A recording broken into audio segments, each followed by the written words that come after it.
en 5, 4, 3, 2, 1.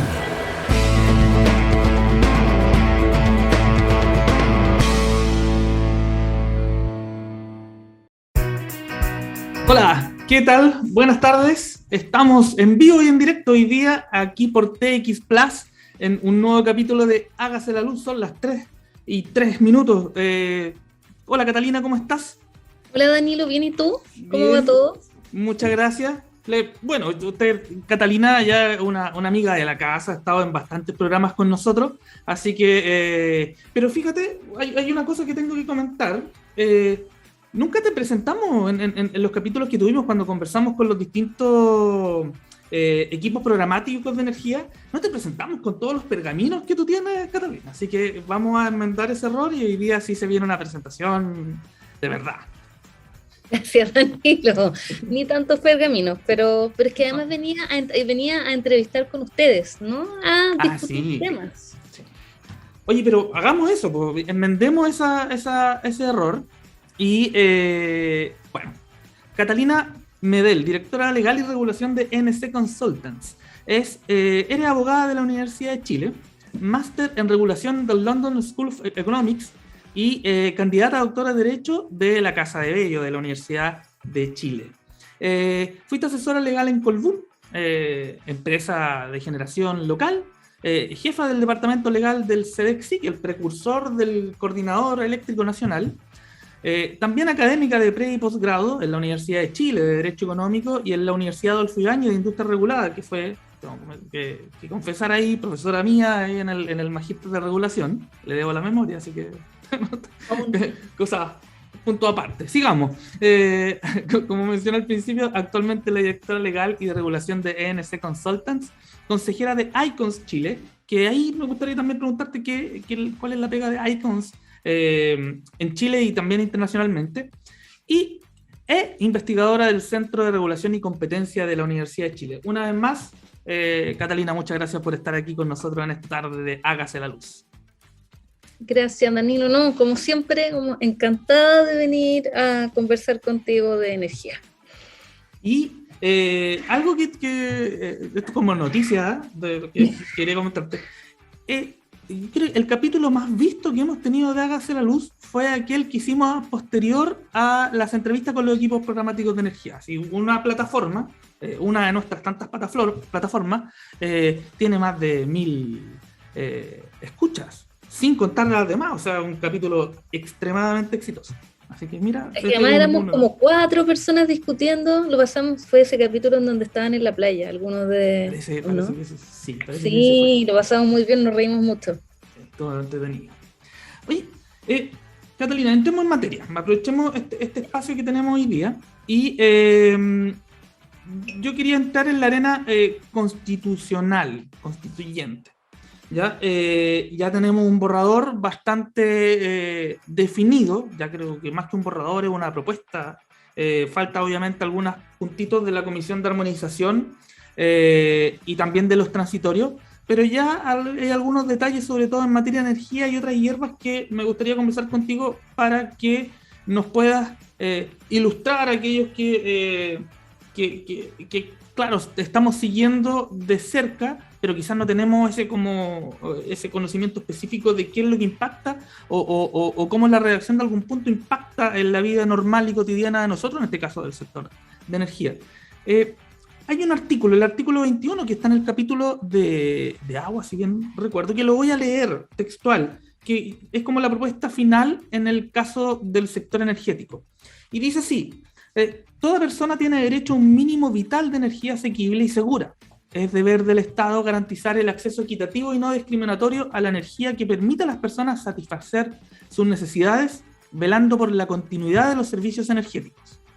El Estado deberá regular y fomentar una matriz energética distribuida, descentralizada y diversificada, basada en energías renovables y de bajo impacto ambiental.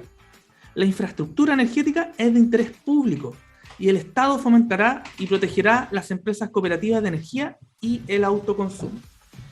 ¿Cómo podemos traducir todo lo que está escrito ahí un poco y ver cuáles van a ser los efectos o qué es lo que implica este artículo en la propuesta de la nueva Constitución?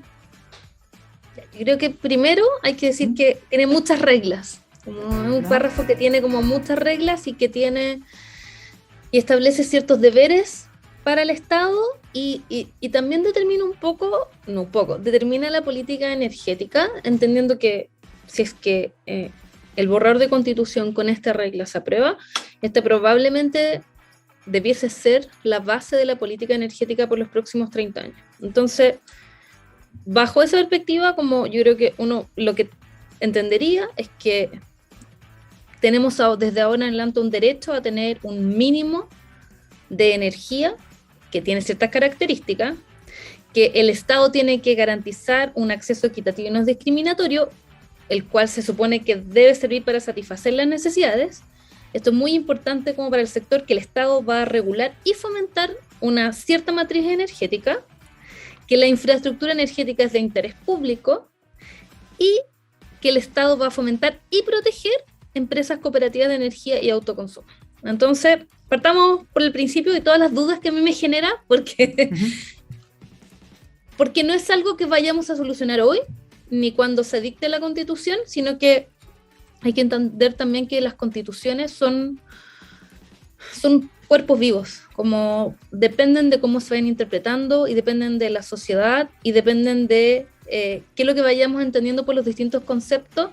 Y bajo esa perspectiva, probablemente el Poder Judicial o los sistemas de justicia, como se denominaron ahora, va a tener un rol súper importante, así como un rol importante dentro de la interpretación que le empecemos a dar a esta regla. Entonces, a mí la primera duda que me cabe es, ¿qué es un mínimo vital de energía asequible y seguro? Asequible en términos económicos, asequible en términos de infraestructura, asequible entendiéndolo como que todos vamos a tener acceso a energía. ¿Y qué es lo que significa segura? ¿Segura es siempre segura? ¿Es que siempre vas a tener energía?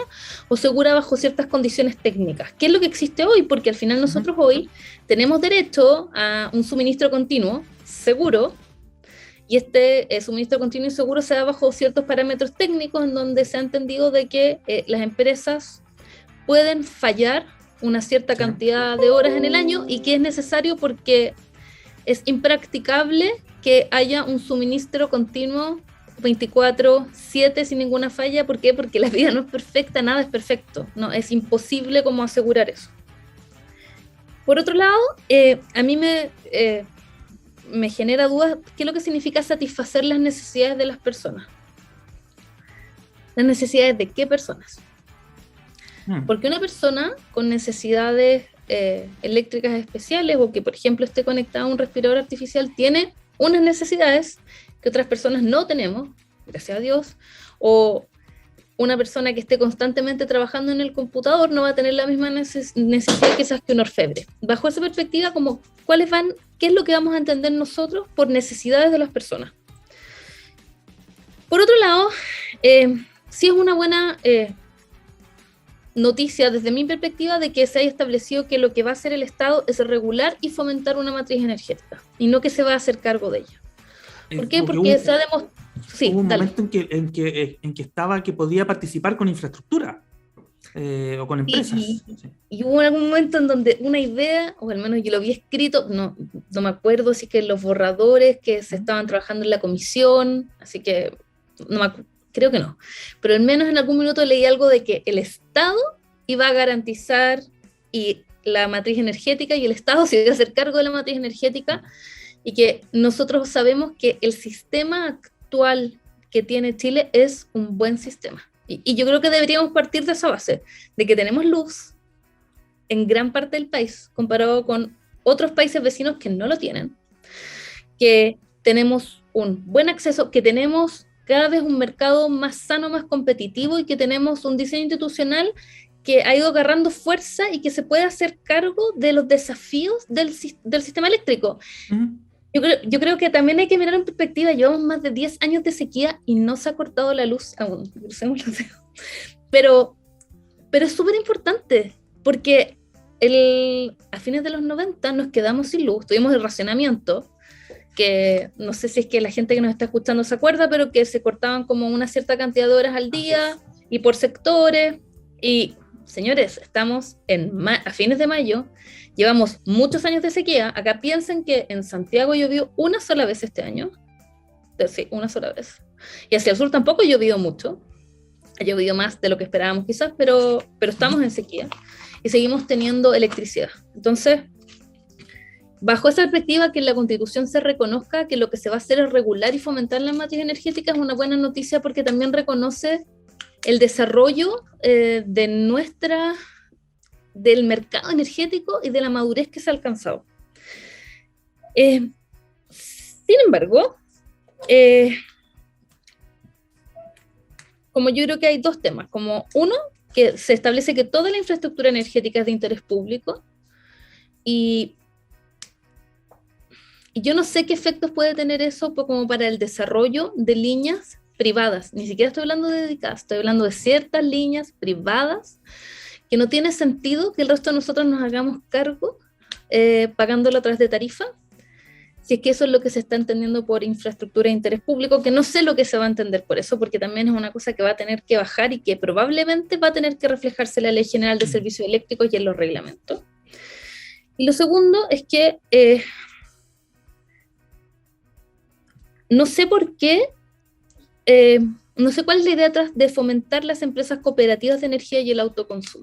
Yo el autoconsumo lo entiendo en el sentido de que estamos buscando como ciudades más modernas, de generación distribuida. Creo que esa es la idea que está detrás, pero no sé si es que era necesario ponerlo esto en una constitución, en el entendido de que las tecnologías se desarrollan mucho más rápido de lo que uno modifica las constituciones. Y que creo que establecer en una constitución que se va a fomentar como empresas cooperativas de energía, cuando no sabemos si es que vamos a encontrar un mejor diseño que cumpla con el objetivo que se quiere cumplir con esto, que todavía no tengo muy claro cuál es, creo que es algo que se debiese dejar como en la ley, en mi opinión. Pero de todas maneras, como reconoce que el Estado, reconoce el rol regulador del Estado y reconoce que son los privados quienes deben llevar a cabo como todo el desarrollo de la matriz bajo los lineamientos del Estado. Y que eso es una buena noticia para el sector. Yo, desde mi... A ver, puede que sea... No es ingenuo la palabra, pero tratando de entender qué es lo que está detrás. Obviamente falta, y tú lo dijiste muy bien, falta el detalle, falta esta bajada que tiene que hacer la ley posterior a la aprobación de este texto, si es que se aprueba el 4 de septiembre en el plebiscito de salida. Pero obviamente hay como cornisas, se podría decir, porque yo leo, toda persona tiene derecho a un mínimo vital de energía asequible y segura, y eso es básicamente asegurar, tú lo dijiste bien, asegurar que la gente tenga este mínimo, propender a la electrificación, que no haya un sector muy... Es bien, porcentualmente parece despreciable, pero cuando tú dices que hay 100.000 personas que aún no tienen energía eléctrica, aunque haya una, es preocupante, ¿ya? Entonces, cuando toda persona tiene derecho a este mínimo vital, como que de alguna manera la maquinaria estatal de diseño, la acción público-privada apunta a eso, que yo creo que es algo que hoy día también se está haciendo a través de los distintos planes de electrificación de las distribuidoras, ya sea por los planes de electrificación rural que tiene el Ministerio de Energía, etcétera, etcétera. ¿Cómo? Y quizás ahí va un poco mi pregunta, es cómo esto se podría distorsionar, porque todo en la ley o en la escritura que se haga en el Congreso puede tener un matiz distinto a algo que alguien podría entender, como yo en este caso, de que es un buen texto. Entonces, quiero sacar a colación este cliché horrible que es como el diablo está en los detalles. Pero es que es cierto que el diablo siempre está en los detalles, pero a ver, es que yo creo que tratar de encontrarle como respuesta a todas las preguntas que surgen de este párrafo hoy, este año, el próximo año va a ser imposible. O sea, como si se aprueba esta constitución el 4 de septiembre en el plebiscito de salida, igual tenemos años de implementación constitucional. Por eso existen los transitorios, porque necesitamos entender, más allá de esto, qué es lo que significa para el Estado, para su institucionalidad, para sus deberes, qué es lo que significa toda esta regla. Yo creo que hay cosas que nosotros como sabemos casi de perogrullo. Obviamente el Estado de ahora en adelante, y como con la visión que tiene la Constitución, el Estado lo que va a hacer es fomentar que haya más energía renovable no convencional. O renovable en general, pero probablemente renovable no convencional. Vamos a buscar que tenga el menor impacto ambiental, ¿ya? Y todos sabemos, como que eso es un dato, porque eso hoy ya se está tratando de hacer al menos, ¿ya? O sea, como el cambio climático está acá, llegó para quedarse y tenemos que hacernos cargo de eso.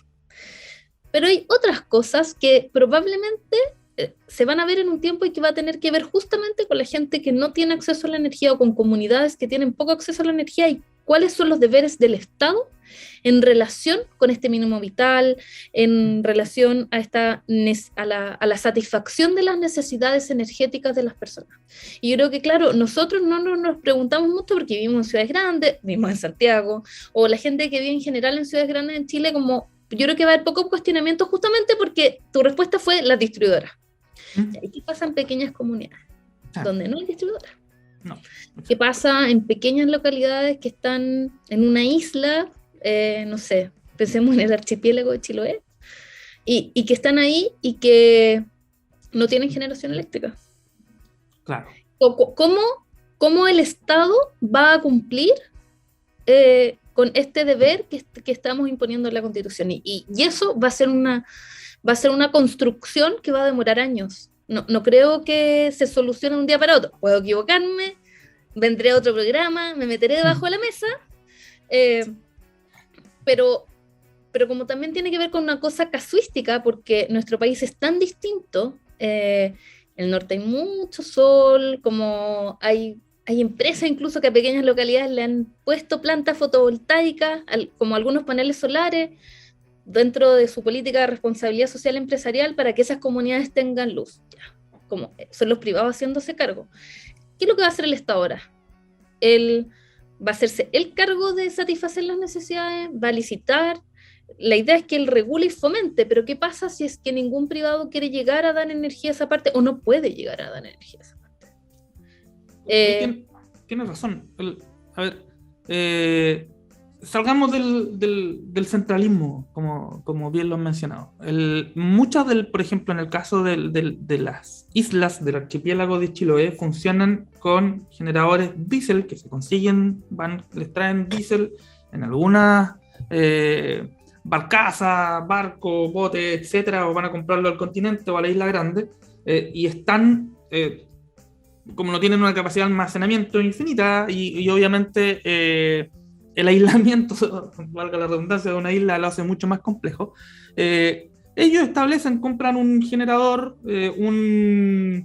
y tienen turnos de funcionamiento, por ejemplo, desde las 6 de la tarde hasta las 12 de la noche, para poder hacer una cosa tan básica como ver televisión y tener iluminación para poder ver en la noche, lo que a nosotros nos parece bastante extraño, pero así funciona.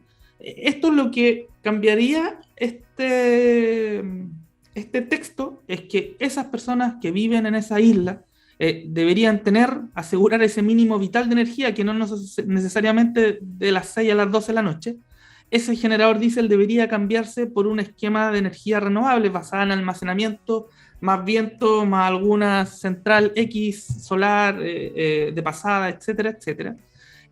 Y más encima deberíamos fomentar ese funcionamiento en una isla donde una empresa no va a llegar, a través de cooperativismo entre los propios habitantes de esa localidad.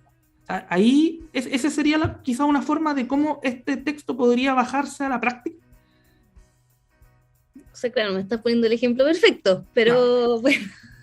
Me estoy leyendo bien, buena noticia. Muy bien, Danilo, como con todas las reglas incorporadas, pero tengo lo siguiente, como te juro, me empezaban a surgir las siguientes preguntas y era como, ya, vamos a llegar a poder tener en el corto plazo un sistema de almacenamiento, estoy pensando en los próximos 2-3 años, ¿ya?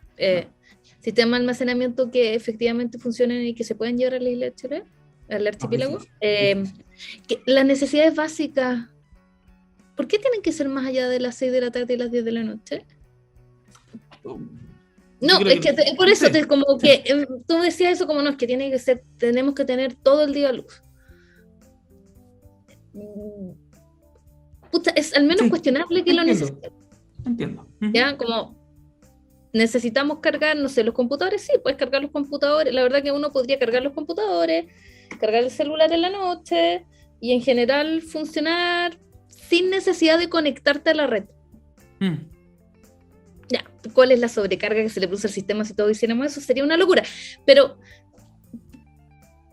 solamente para plantear de que obviamente hay muchas dudas, de que yo creo de verdad que está súper bien intencionada la regla. Yo creo que la regla lo que quiere es que todos podamos acceder a un servicio básico como es el que es la electricidad, que nosotros hoy sabemos que el mercado tiene un rol en el cambio climático y tiene un rol importante en hacer frente a esta situación, y que sabemos también de que la infraestructura eléctrica es necesaria para un país, de que va a ser de interés público, y también sabemos de que lo que nosotros debiésemos apostar en grandes ciudades es como a nuestras redes de distribución del futuro, donde todas nuestras casas tengan paneles solares, que ahí yo tengo otra discusión como regulatoria de cómo hacernos cargo de la señora que no mantiene el panel solar, o del señor que no mantiene el panel solar, y que genera efecto en el sistema. Esos son otros problemas.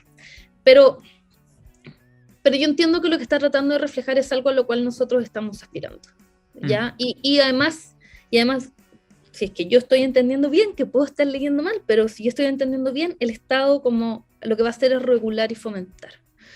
Y eso es lo que estamos haciendo. Entonces no debiesen haber grandes cambios en el sector, más que de enfoques de política pública, y que son enfoques que se han ido dando en el último tiempo también. Lo que pasa es que ahora constitucionalmente hay una regla constitucional que dice que lo hagan. Por ejemplo, no sé, las licitaciones de las distribuidoras fueron una gran política pública para incorporar energías renovables no convencionales.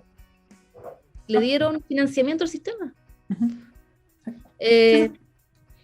Entonces como que no es tan complejo, pero sí va a generar dudas, genera nuevos derechos en las personas y genera nuevos deberes del Estado. Y yo creo que esa es la gran diferencia que incorpora este artículo. Va a estar buena esa discusión de la definición del mínimo vital de energía. Va a estar entretenida. Y salgamos un poco, ese es nuestro artículo energético en el borrador, en la propuesta, pero también hay otros elementos que obviamente impactan a todo sector productivo, obviamente al energético, al eléctrico igual, que tiene que ver en la relación de nosotros con el insumo, uno de los insumos principales, que es el agua, no solamente para la generación, sino también como, por ejemplo, el agua va a ser vital para el hidrógeno verde. Hoy día las plantas desaladoras también están haciendo un uso intensivo, en este caso del agua marina, etcétera, etcétera. Y también nuestra relación con el medio ambiente, con el relacionamiento social, etcétera, donde este borrador también tiene harta directrices y harto contenido. Quizá ahí es una pregunta más amplia de lo que tú has podido ver del borrador, cómo estos otros elementos, o sea, elementos no sé si es la palabra, pero agua, medio ambiente, relacionamiento público, también van a afectar de alguna manera el sistema tal como lo conocemos hoy día. A ver, es que yo creo que como que hice mi trabajo, porque me mandan una pauta un poco antes de algo más o menos de lo que me van a preguntar, para no venir acá a hablar como en nada. Conversación libre, gracias. Libre. Sí. No me estuve posteando ayer en la noche. Pero mira, el artículo 14, que es del capítulo de Derechos Fundamentales, dice que toda persona natural o jurídica tiene libertad de emprender y desarrollar actividades económicas, ¿ya? El mercado eléctrico obviamente se marca dentro de esto. Y su ejercicio deberá ser compatible con los derechos consagrados en esta Constitución y con la protección de la naturaleza. Ya, yo creo que partamos de esa base, como antes de ir como a las reglas particulares del agua, etcétera, hay que entender de que cualquier decisión que se tome en materia empresarial en Chile, si es que se acepta esta constitución, tiene que ir en línea con protección de la naturaleza. ¿Qué significa protección de la naturaleza? Ya, bueno, eso también es algo que vamos a tener que ir definiendo en el tiempo. Pero yo, bajo esa perspectiva, entiendo que, y bajo lo que dice el artículo 21, que era el que estábamos recién discutiendo, que establece que busca un bajo impacto ambiental, lo que vamos a tener que buscar es el más bajo impacto ambiental. Y por lo tanto, cuestiones de gran impacto ambiental no van a estar permitidos. Yo creo que el hidrógeno verde, sabemos que necesita agua, pero también sabemos que es una energía limpia, es una industria que podría ser muy relevante para Chile y que probablemente, y acá en mi desconocimiento más absoluto, pero yo me imagino que hay formas de hacerlo con más o con menos impacto ambiental. ¿Sí? Como todo proceso. Como todo en la vida, ¿no es cierto? Sí, exacto. Y lo que la Constitución, si se aprueba, lo que va a decir es que usted tiene que hacerlo de la forma en que impacte menos al medio ambiente. Entonces, yo no veo, o sea, como acá es un cambio de foco en general, como que tratar de como ir buscando regla por regla de cómo va a afectar al sector. Esto es un cambio de foco, esto es, esta constitución se está discutiendo en un contexto de cambio climático muy importante, en donde nosotros sabemos que nuestro país se ha visto muy afectado por el cambio climático, que la sequía ha sido brutal, que tenemos muchos problemas de agua, lo que genera millones de otros problemas ambientales, y de que si es que se aprueba esta constitución, estamos decidiendo que vamos a proteger a la naturaleza, porque sabemos que esa es la única forma de seguir conviviendo como en nuestro país, ¿ya? Como uno puede discutir si es que primero esto es una regla nomás, no es como nos vamos a comportar finalmente. Y uno también uno puede discutir cómo resolver problemas globales con soluciones locales, pero creo que al menos esto como refleja como una decisión como país de empezar a hacer las cosas de otra forma, si es que se aprueba. Y esa decisión, que en todo caso viene de mucho antes, yo como que no te diría que esta es como una regla que recién ahora se está reflejando. Si es que uno piensa en el servicio de evaluación ambiental con el sistema de impacto ambiental de hace 20 años, con lo que está haciendo el servicio de guía, son cuestiones totalmente distintas. Entonces, por eso como que alguien diga como el país va a cambiar, como no es que otro día podemos discutir otras reglas de la Constitución con las cuales uno puede estar de acuerdo o en desacuerdo, pero en general con esto lo que se hace es como establecer un estándar más alto respecto de la relación como con la naturaleza y lo que van a tener que hacer las instituciones del Estado para cumplir con ese estándar. Es decir, va a ser más difícil llevar proyectos, va a ser más difícil evaluar los proyectos, los impactos van a ser medidos de manera, o debiesen al menos ser medidos como de manera súper específica, súper detallada, y como poder determinar cuáles son los impactos y cómo va a funcionar.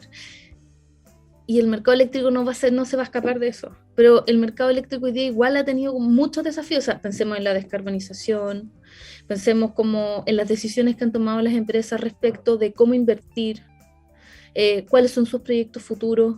Entonces, podría hacer la siguiente reflexión, dado que lo que tú estás comentando, el estándar va a ser más alto. Por lo tanto, proyectos de gran impacto ambiental obviamente van a ser mucho más complejos. ¿Cuáles son los proyectos de gran impacto ambiental? Las líneas de transmisión, por el terreno y la longitud que tienen, las grandes centrales, no solamente o sea, casi de cualquier tecnología, algo grande tiene más impacto por definición. Esto será de alguna manera tendrá como un efecto colateral hacia la priorización de proyectos de menor escala que necesiten menos transmisión, que estén más cercanos de los centros urbanos, algo así como bienvenido generación distribuida, lo estamos esperando con los brazos abiertos. Podríamos hacer Partamos eso, ¿no? partamos al final porque yo, como la generación distribuida, yo sé que todos la miramos como que tenemos que llegar a eso. Ya, no, tenemos, no sé, o debiésemos llegar a eso. Yo creo que la generación distribuida funciona, pero tiene muchos problemas para nosotros como sociedad. Y es lo que decía antes, ¿quién se hace cargo del panel que está en la casa y que, no sé, Perico Los Palotes no se hizo cargo del panel? Y el panel dejó de producir, y como el panel no se hizo la mantención, y por lo tanto, como por alguna razón el panel falló, la gente dejó de recibir energía, la gente de esa casa, de ese edificio, de ese condominio, de esa, lo que quieras. ¿Quién le va a entregar energía? ¿Cómo nos vamos a hacer cargo de eso? ¿Ya? ¿Cuáles son qué desecho genera la degeneración distribuida? Como que nosotros siempre pensamos como los impactos para construir, pero ya que estamos mirando a largo plazo, miremos también qué pasa con los desechos que se generan, cuánto duran los paneles solares, qué pasa cuando se echan a perder, qué pasa si es que la mala mantención hace que una persona tenga que estar cambiándolos, no sé, cada 5 años o cada 10 años. ¿Qué vamos a hacer con esos desechos? Bueno, todos esos problemas, yo creo que como hay que evaluarlos respecto de hacer grandes proyectos en donde se establezcan estándares de mantención a las generadoras, como yo no tengo tan claro que sea malo hacer un gran proyecto renovable, sustentable, como con bajo impacto, con el menor impacto que se pueda, y que permita entregar energía limpia a cargo de una empresa que tiene un estándar de suministro, que hagamos que cada una de las personas se tenga que hacer cargo de su propia energía, sabiendo que pucha, hay gente que no tiene como el dinero para hacerse cargo, no sé, de pintar su casa o de arreglar una gotera. ¿Cómo se va a hacer cargo de un panel solar? Entiendo. Sí. Entonces, entonces, cuando a mí me hablan de bajo impacto ambiental, yo no he visto estudios, pero sería interesante para alguien que lo quiera hacer. Yo no me declaro abogada. Como alguien, como ¿se ha medido realmente el impacto? No. Como el impacto de que en la gente, en los costos que puede generar a la gente. Como significa más tributación por un lado, menos tributación, significa que el Estado se va a hacer cargo de la mantención de los paneles solares de cada casa. ¿Y qué pasa si es que alguien decide no que imaginémonos que igual tiene como el presupuesto para hacerse cargo de la mantención y decide no hacerse cargo de la mantención?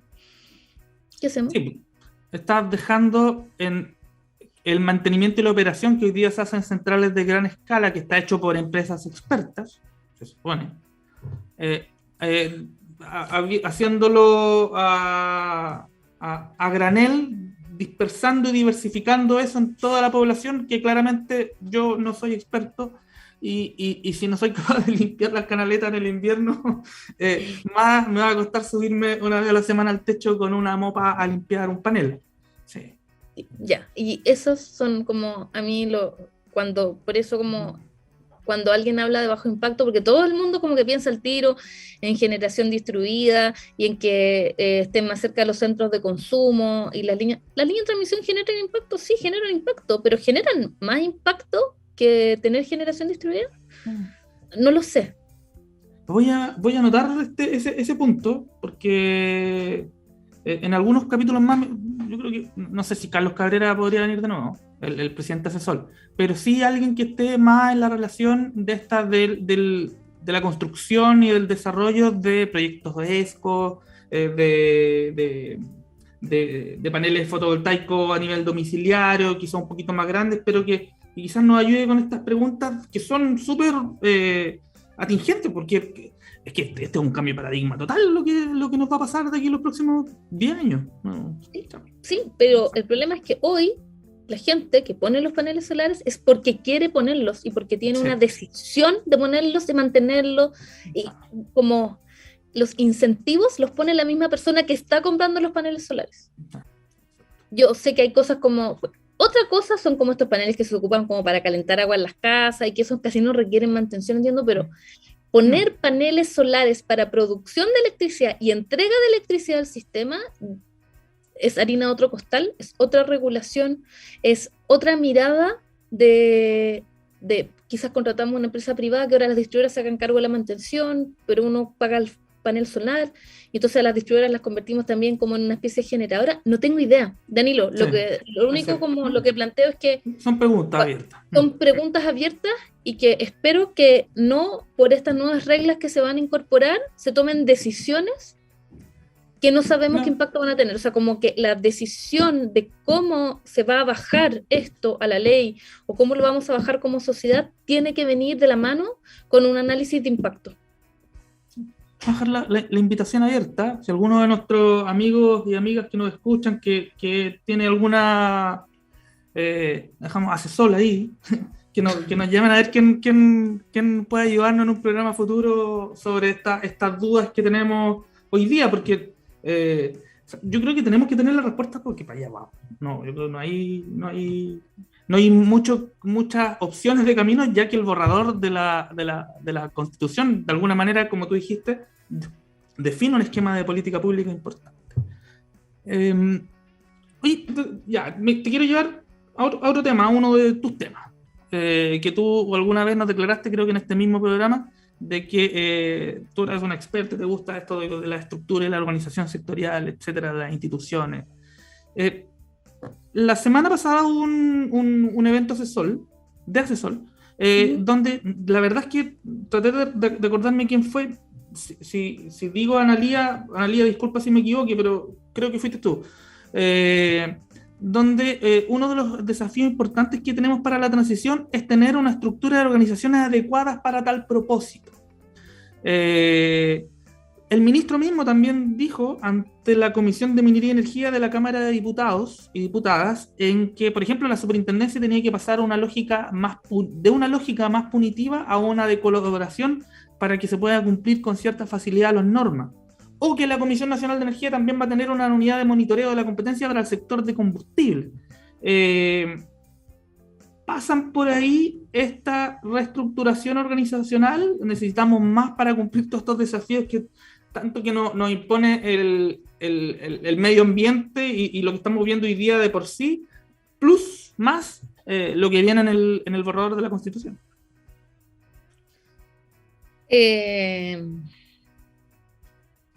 No me declaro como, así como me haya declarado experta, no, pero me encanta el diseño institucional. Y yo creo que el sector eléctrico está al debe, energético en general. Y estamos al debe porque tenemos muchos actores interactuando entre sí, tomando decisiones de regulación, y necesitamos un poco de, no sé si diría orden, sino como de estructura consistente con los desafíos que se esperan del mercado. Y esto significa, por ejemplo, tener una agencia independiente, como, no sé, como nuestra estrella, como la agencia estrella hoy día en Chile es como la Comisión para el Mercado Financiero, porque es la agencia más nueva, es independiente, como tiene como una estructura que cumple con los requerimientos de la OCDE. Como ahí, hacia allá debiésemos ir. O sea, como el sector, como uno a veces piensa que el sector financiero y el sector eléctrico son como sectores como súper distintos, y la verdad es que son súper parecidos. Son sistemas de red interconectados, como con altos riesgos de que si es que uno cae, caiga todo el resto, y que hoy están para satisfacer necesidades de la gente. Si ya tenemos una agencia que sabemos que hasta ahora al menos ha funcionado, y que estamos, entiendo, en general contentos con ella, y que cumple como con requisitos internacionales de estándar de agencia, no veo por qué no repensar un poco el sector eléctrico. Y la Comisión Nacional de Energía, la Superintendencia de Electricidad y Combustible, si bien son agencias que han cumplido un rol súper importante dentro del sector, parecía ser necesario hoy día que se juntaran y fuera una sola gran agencia que nos permitiera justamente este ámbito colaborativo. Cuando uno piensa en colaboración en regulación y desde un punto de vista de diseño institucional, lo que piensa es que la autoridad no está para sancionar. Y eso es un error conceptual que nosotros tenemos. La autoridad está para hacer que se cumplan las reglas. La sanción es una de las tantas herramientas que tiene el regulador para hacer cumplir las reglas. Bajo esa perspectiva, uno entendería que tanto el como dentro de la misma agencia esté quien dicta las normas y quien implementa las medidas o los incentivos para que se cumplan las normas. Uno de esos incentivos o desincentivos son las sanciones, pero cuando uno piensa en la SEC, y eso es como que no tiene sentido bajo el marco regulatorio actual, uno piensa solamente en sanciones y eso es un error. Hay muchas otras formas de hacer cumplir las reglas que no tienen que ver con eso y que tienen que ver, por ejemplo, con capacitaciones o con que los nuevos entrantes muchas veces en Chile no saben cómo funciona la regulación porque la cantidad de, no sé, de pliegos técnicos, normas técnicas y todo como nombre que termine en técnico en el sector eléctrico es impresionante. Tú te ríes, pero sí es cierto. No, sí sé, pero si yo estuve ahí. Sí, por eso. Entonces tiene sentido, ¿no es cierto?, darle una mirada de colaboración. También, ojo, necesitamos sanciones. Sí, en todas partes hay regulados que no van a querer cumplir, porque les sale más barato incumplir. Entonces tiene que haber una sanción para que les salga demasiado caro incumplir, ¿ya? Eso es un dato. Pero necesitamos una colaboración entre regulador y regulador para sacar los desafíos eléctricos. Como esta contraposición, como si es que siempre hubiese una contraposición entre regulador y regulado, en el sentido de que el regulador lo único que hace es sancionar y el regulado lo único que hace es incumplir. Esa es una idea que quedó en el pasado, al menos como en muchos países, y que hoy día lo que se busca es una colaboración entre ellos. Y entonces en ese sentido yo a Asesor le encuentro como toda la razón del mundo. ¿Por qué? Porque tenemos a la Comisión Nacional de Energía, a la Superintendencia de Electricidad y Combustible, al panel de expertos eléctricos, que otro día estaba escuchando una discusión de que no regulaba, pero el panel de expertos eléctricos regula igual. Y que está bien, si para eso fue creado, ojo, como que no es un error que esté regulando, como las decisiones que toma afectan a todo el mercado, es una regla, está regulando. Tenemos al Ministerio de Energía y tenemos a todos los otros entes como transversales, Tribunal de Libre Competencia, Fiscalía Nacional Económica, Tribunales Medioambientales, Superintendencia de Medio Ambiente, y podemos seguir sumando gente que tiene como alguna decisión de regulación en el sector. Oye, vamos a hacer un pequeño break. A ver, y también tomando todo lo que tú has dicho ahora, aprovechemos de saludar ahí, se nos va a incorporar un invitado adicional, está José ahí, ¿qué tal? ¿Cómo estás, José? Ya me ven. Hola, ¿cómo estás? Tanto tiempo. Oye, Tanto tiempo. queríamos hacer una cosa y que lo hemos hecho al dedillo hoy día en el programa contigo, Catalina. La discusión constituyente es bastante árida, sobre todo para aquellos que no tenemos hoy día conocimientos específicos del desarrollo constitucional y de organización sectorial, etcétera. Entonces, que gente como tú, experta, y venga a este programa y nos explique y nos cuente, tanto a mí, a José, a los que nos están escuchando en todas partes, cuáles son los impactos en fácil, en simple, es fantástico. Y ese es uno de los grandes objetivos que nosotros con José tuvimos para crear este programa. ¿Por qué José llega un poquito tarde acá? Y es porque les queremos contar algo dentro del desarrollo de este programa. José me deja aquí después de un año haciendo este programa por otras aventuras profesionales, se podría decir. Entonces, de hecho, yo he estado alguna parte del último mes haciendo el programa conduciéndolo solo, ¿ya?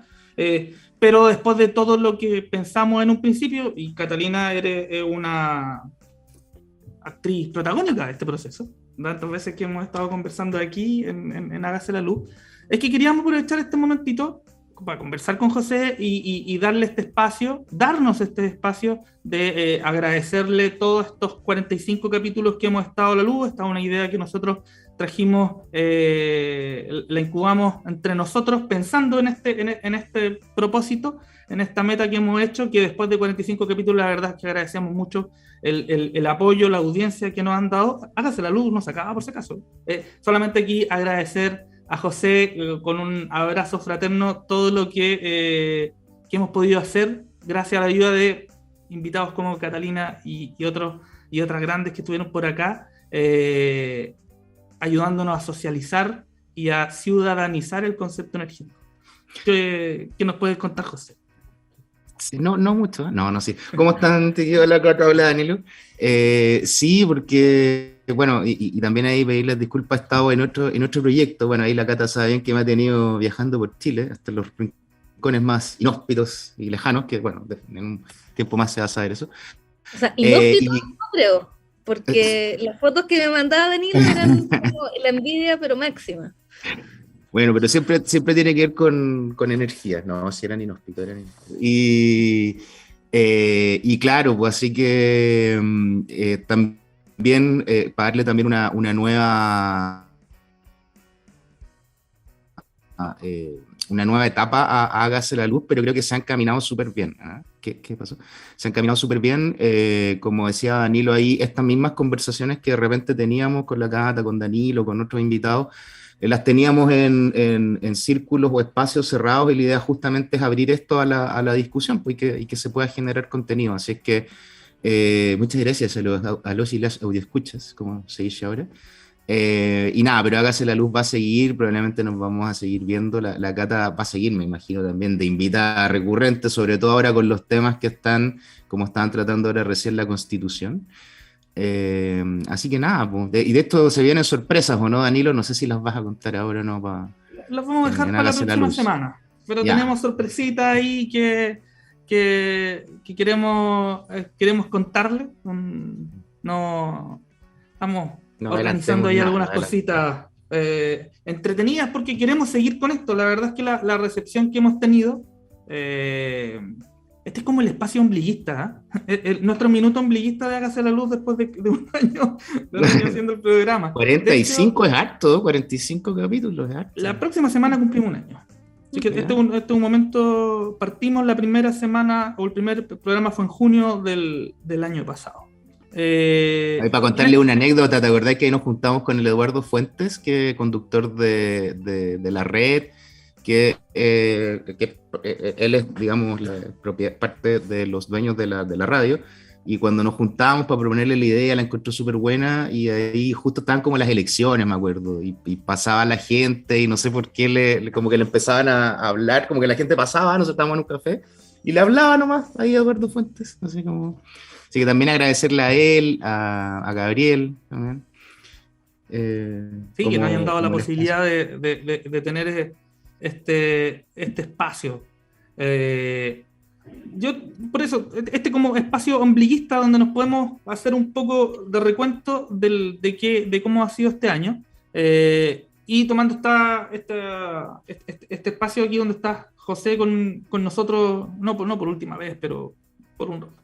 De que hemos tenido una buena respuesta, y eso a mí la verdad es que me deja bien satisfecho. Yo creo que nos deja bien contentos de tener una buena base de audiencia para un tema de nicho, donde de repente nos gastamos tanto quizás en seminarios o en cosas, o en conversaciones un poco encopetadas, y la verdad es que hay que, ocupando frase futbolística de un colega, Marco, hay que tirar la pelota al piso y tratar de, insisto, ciudadanizar estos temas. Creo que lo hemos logrado. Obviamente nos falta de seguir compensando estas cosas y cosas quizás que son tan complejas, como lo decíamos hace un rato, la conversación que hoy día tuvimos con Catalina del proceso constituyente parece tan lejano.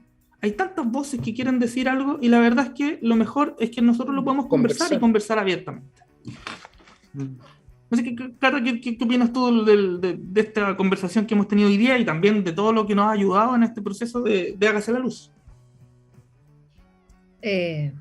No, yo los felicito, chiquillos, porque me acuerdo cuando iban a partir me acuerdo del primer capítulo de ustedes. Un Máximo Pacheco, eso, un Máximo Pacheco. Y ahí estaba José haciéndole como publicidad al programa. Y creo que es un espacio justamente para bajar las cosas y darse cuenta de que, si bien parece súper difícil, la verdad que al final hablar de energía no es rocket science, o sea, como no, uno lo puede hablar en fácil, uno puede discutir en fácil, uno puede pensar en fácil cosas difíciles. Y creo que ese es como el gran aporte de este programa, es que cosas muy difíciles las han puesto en fácil y han tenido mucha gente como entretenida, que ha sido un gusto escuchar acá adentro. Para mí fue un honor y me siento afortunada cuando me invitaron a entrevistar a la gente que participaba en las campañas políticas. Lo pasamos muy bien, además. Sí. Y empezar a mostrar estas cosas, y al final, durante muchos años, como que el sector de energía nadie se preocupaba de él. De hecho, hay gente que cuando yo, no sé, hace un par de años, alguien me decía, qué fome a lo que te dedicas. Oye, si hay un poquito una pregunta, no sé si creo que no te preguntamos, ¿por qué llega un abogado o abogada a estar en energía? ¿Qué pasó ahí? La verdad, la vida. O sea, no fue una decisión.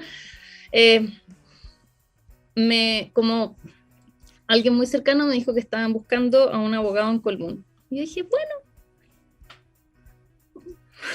Así. Para un poco, eso no es de leches, claro, es como que es Colbún. Casi. No Colbún, Colbún, te dije. Colbún. Y mi primera reunión, que esto no tanta gente lo sabe, pero para la gente que está recién metiéndose en electricidad, como uno de verdad puede, o en energía, uno puede aprender.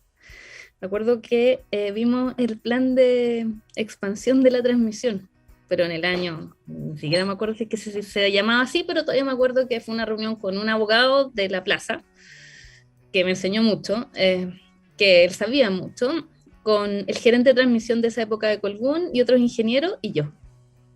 Y yo no entendía nada, era chino. Y como fue un poco angustiante, porque no sabían qué me había metido, pero creo que ha sido de las mejores decisiones de mi vida. Y porque además, hay que decirlo, como en general la gente que está metida en el sector es gente súper buena leche, y son buenas personas. Y uno lo pasa súper bien. Hoy nos quedan 5 minutos y nada, Catalina, te quiero agradecer esta nueva oportunidad que nos ha brindado para poder conversar de estos temas, ya en otra, quizás se podría decir faceta, no de co-hosting o de compañera de entrevistas, sino de ya el lugar propio. Panelista. Claro, ya ahora con su espacio. Exacto, protagonista. Sí, Y aprovechar también otra vez de agradecer a José este camino de un año. Y hoy día vamos a cambiar un poquito. Sorry, Catalina, te voy a robar la canción. Porque en general se le dábamos. Así que... No, por eso. La canción de cierre que se la vamos a regalar hoy día a José. Que él nos diga cuál va a ser el tema y haga el cierre del capítulo del día de hoy. Oye, sí, porque contemos también que en general yo era bastante flojo para elegir las canciones. Ahí las pautas siempre las hacíamos como a medias, con Danilo, dependiendo de los tiempos de cada uno. Claro, al final yo estaba con menos opción de poder hacerla. Pero las canciones siempre le decía a Danilo, ya sabéis que elígela tú, porque filo, chao. Pero sí, ahora ya llegó el momento de elegir la canción. Y nada, nos vamos con, bueno, aprovechando también que yo no soy tan melómano tampoco como Danilo, mis gustos probablemente son más malos, así que, pero en esta yo creo que coincidimos, al menos con Danilo, no sé si la Cata, pero vamos con Metallica, ¿no? Con Metallica, pero con un cover panqueta ahí de Last Caress, un cover de Misfits, así que cortita, al hueso, para este día que está un poco frío. Eso, muchísimas gracias Danilo, Cata, y a todos y todas, nos vemos, que estén muy bien. Un abrazo y nos vemos la próxima semana. Seguimos en Hágase la Luz. Gracias José, gracias Catalina, gracias Gabriela ahí en los controles. Nos vemos la próxima semana. Un abrazo. Chao. Chao.